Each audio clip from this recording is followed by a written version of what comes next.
The Grudge Keeper.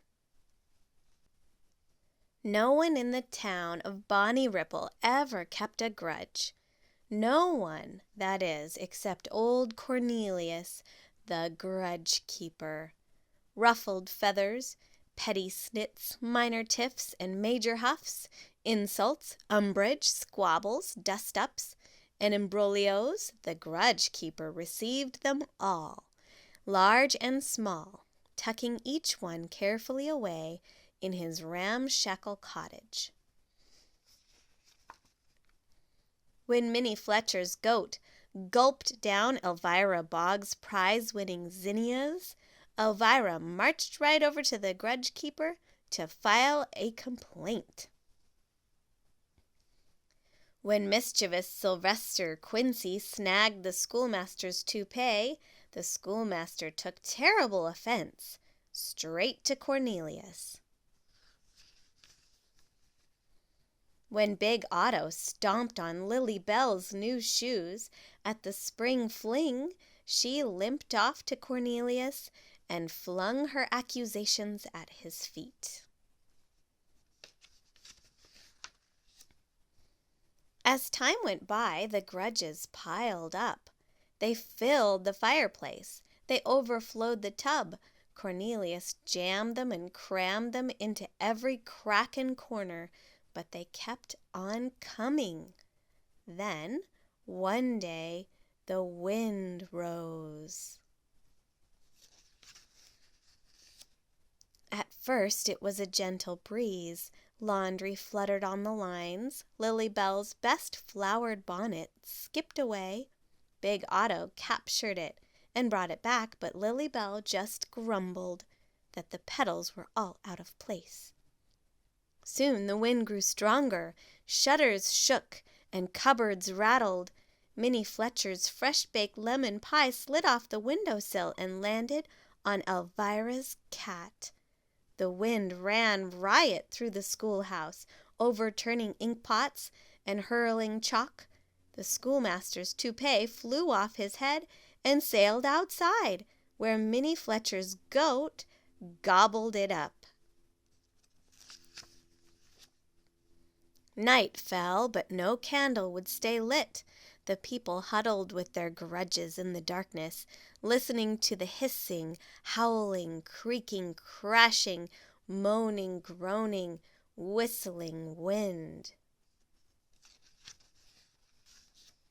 At last the wind sputtered, slowed, and stopped. The townspeople crept out into the morning light. Clutching their new grudges, they set off for the Grudge Keeper's cottage. But what was this? The wind had mixed and mingled, tossed and turned, tumbled and jumbled, and finally dumped the rumpled, crumpled grudges in one whopping pile. Nothing was where it should be. Squabbles were scrambled with quibbles. Low blows rested high up in the pile. High dudgeon had drifted down low, and the left-handed compliments had landed on the right-hand side.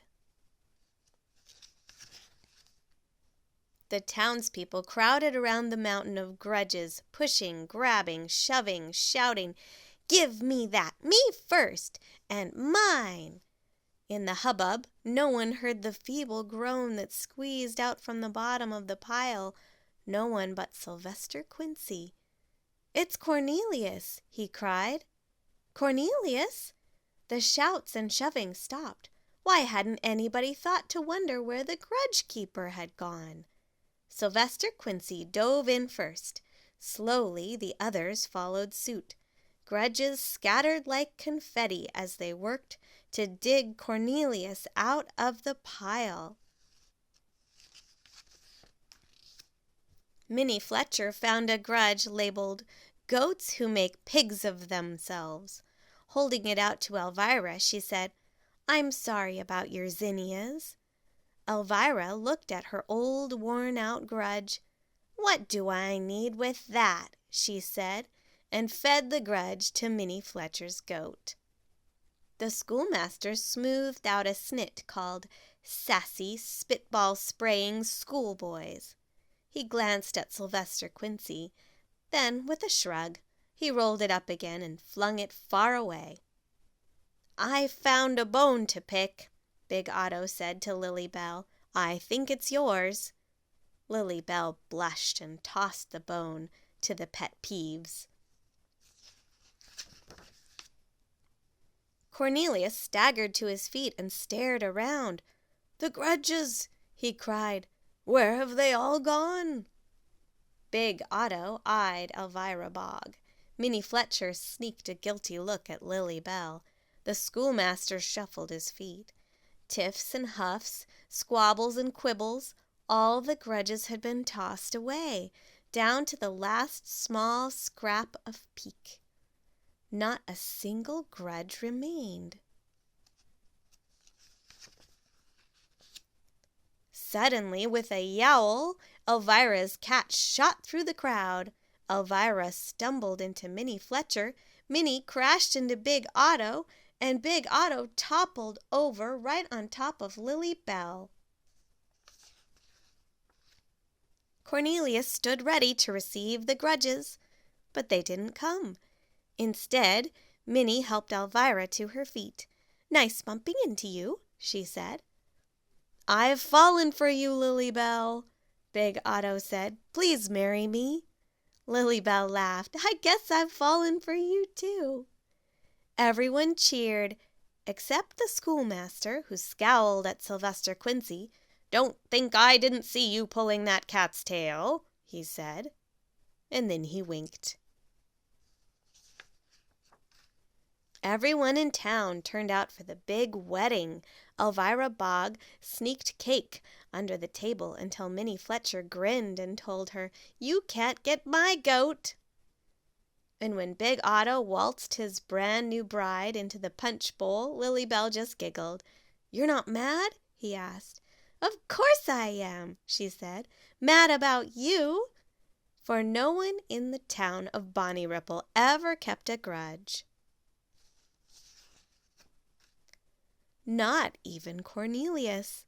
What with overflowing cupboards full of friendliness, shelves stuffed with smiles, and tabletops heaped high with hugs, he simply didn't have the room.